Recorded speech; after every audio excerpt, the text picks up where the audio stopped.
Hello. Today I'll be talking about the story A Great Expectation.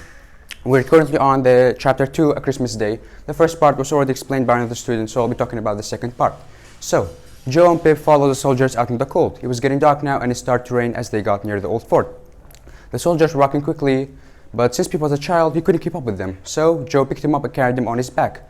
At that time, Pip considered the consequences and the trouble that it would get in if he is seen by one of the two prisoners. As they were walking, they heard a sudden shout saying, "Murder." They started to walk slower and listen more carefully. Then they could hear fighting and then a second shout saying, "The prisoners are this way." So the soldiers started sprinting towards the shouts. And then they could hear the two men fighting. They could see the two men fighting. They went and captured them and handcuffed them. As they were getting handcuffed, the older prisoner shouted, I was the one that caught him. Remember that. It was me." The younger prisoner looked frightened and he looked badly hurt. He said to the sergeant, "He tried to kill me. He tried to kill me." When the older prisoner heard this, he started to laugh and said, "Tried to kill you? Of course not. Do you think I could not have done that already if I wanted to?" Then he turns to the sergeant and says, "I've escaped from the prison ships and I could have ran away, but I decided to stay just so that I can give this man to you." The younger prisoner repeated himself and said, "He tried to kill me, but more quietly this time." "He's lying," said the older prisoner. "We were on trial together and he was just the same back then, a liar." Then the sergeant said, "That's enough." At that moment, the older prisoner turned around and looked straight at Pip, but he said nothing. Then the group started to walk towards the river.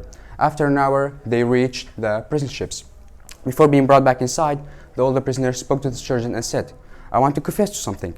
I was very hungry and I had to eat something, but I had no money or food on me, so I stole some food from the village.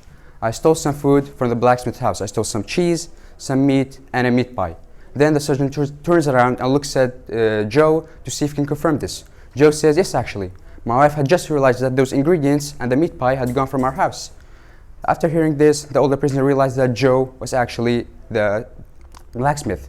Then he spoke to him and said, "Oh, so you're the blacksmith then? Well, I'm sorry I stole your food and I stole and ate your food." Joe says, "It's all right. We don't know what you've done, but we don't want you to starve, do we, Pip?" Joe said quietly. Then Joe and Pip watched as the two prisoners were brought back into the prison ships. A few days later, Pip saw Joe looking for his file. He knew that he ought to tell him the truth and he loved him, but what if Joe did not want a liar as a friend?